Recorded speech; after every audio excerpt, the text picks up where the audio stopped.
मला हेच आहे काय की अन्नाचा का हेच मीटरच काढ केली काय की मला लयच बिल कमी आले ह्याच्याकडे बघावं लागतं इकडे आता. आहे का घरात कोणी? हा ना कोणता आवाज आहे? कोण आहे बाबा झोपाच्या पाणीच?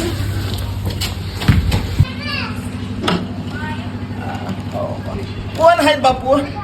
मीटर चेक करणारा साहेब आहे. तुम्ही मीटरात काढी केली म्हणा. चला दाखवा बरं तुमचं मीटर कुठे येतात. इकडे आहे मीटर. इकडे या सांगतो या इकडे. हे धरा मारतो. हो धरत हो. खुर्ची आहे का? खुर्ची हात पूर्ण झालाय. पूर्ण हात. हा बाळ्या खुर्ची आण बापू. अभी मजा आ गया ना भिड़ो. ठीक आहे साहेब घ्या. बघा आता साहेब दमानं खाली उतरा. अन्नाचा मारतो ढुंगणात जाईल आणि तोंडात बाहेर निघत. घरला होय. ए साहेब ऐकायला की मीटर?